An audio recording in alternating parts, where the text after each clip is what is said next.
Good morning everyone. चलिए आज की क्लास टुडे जो है टुडे जो हॉलीडे रहा इसके कारण से क्लास नहीं हो पाई। चलो आज क्लास की कुछ नेक्स्ट टूल्स रीड करते हैं। अपन रीड कर रहे थे सब्जेक्ट वर्ब एग्रीमेंट। कौन सा सब्जेक्ट उसके साथ कौन सी वर्ब यूज हो। वैसे तो जनरली सिंगुलर सब्जेक्ट और विद सिंगुलर वर्ब का यूज होता है, plural subject with plural verb.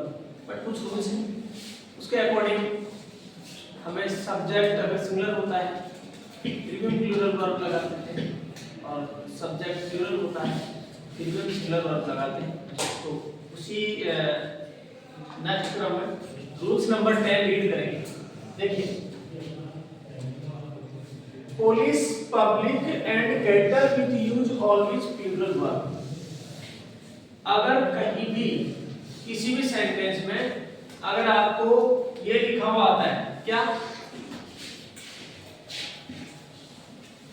Police dash searching for that thief. अगर आपको मिलता है पीपल, अगर आपको मिलता है कैटर एनिमल सेंटेंस में, तो ये वैसे क्या है, इनके साथ हमेशा ये प्लूरल सब्जेक्ट की कलेक्टिव नाउन है, प्लूरल सब्जेक्ट की काउंटिंग में आते हैं। बट हमें इनके साथ ओनली प्लूरल वर्ब का ही यूज करना है। फर्स्ट सेंटेंस देखेंगे, police dash searching for the chief. Brackets के अंदर वर्ब है, टू वर्ब है, एक तो इज है और सेकंड आर है। तो कौन सी राइट करेंगे अपन इसमें, आर, क्योंकि आर प्लूरल है। सेकंड वाला है, people dash happy at the news. Brackets के अंदर बोथ वर्ब और both and verb, two happy verb based है। वन जो है हैप्पी वर्ब सिंगुलर है और सेकंड प्लूरल है।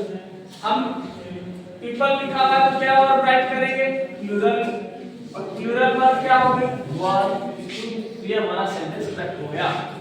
अगर आपने यहां पे बोथ राइट कर दिया इनकरेक्ट हो जाएगा, अगर आपने यहां पे इज राइट कर दिया इनकरेक्ट हो जाएगा। ऐसे ही जो थर्ड एग्जांपल है, cattle that's going to the forest. अब सेंटेंस में कैटर आर आगे वर्ब टू है, इज एंड आर, एक सिंगुलर वर्ब है और एक प्लूरल वर्ब है। क्या लगाएंगे अपन, आर। तो हमने आर राइट कर दिया, हमारा सेंटेंस करेक्ट हो गया। ऐसे ही नेक्स्ट रूल है, rule number 8, if we use preposition between two subjects then use verb according to be before subject of the prepositions। ध्यान दीजिए, अगर टू सब्जेक्ट और टू सब्जेक्ट के बीच में एनिमल में प्रीपोजिशन का यूज हो रहा है, तो जब हम करेक्ट वर्ब फिल करेंगे तो प्रीपोजिशन से पहले वाला जो सब्जेक्ट है उसको देख करके उसके अकॉर्डिंग ही हम वर्ब लगाएंगे। देखिए ये एग्जांपल देखिए, द कॉस्ट,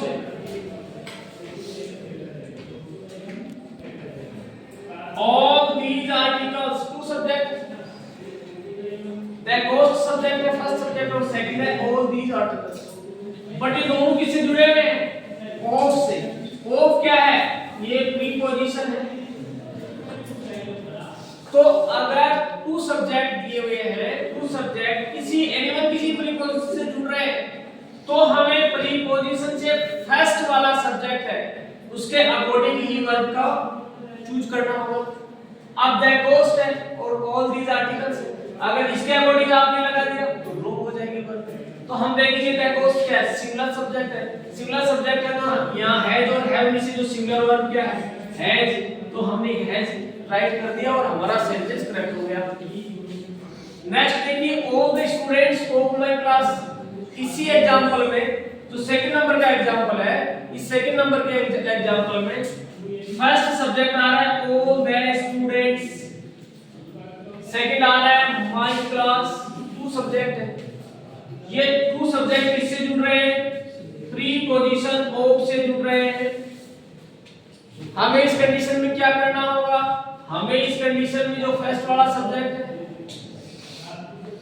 इसको देखना होगा। देख करके कि ये हमारा जो सब्जेक्ट है सिंगुलर है या प्लूरल है। तो यहाँ ऑल द स्टूडेंट्स ये हमारा प्लूरल सब्जेक्ट है। प्लूरल सब्जेक्ट है तो हमें प्लूरल वर्ब लगाएंगे लर्न एंड लर्न्स, तो ये प्लूरल वर्ब है। तो ये और ये हमारी सिंगुलर वर्ब है। सब्जेक्ट अगर प्लूरल है तो हमें जो ब्लैंक जगह है उसमें भी हम प्लूरल वर्ब ही राइट करेंगे।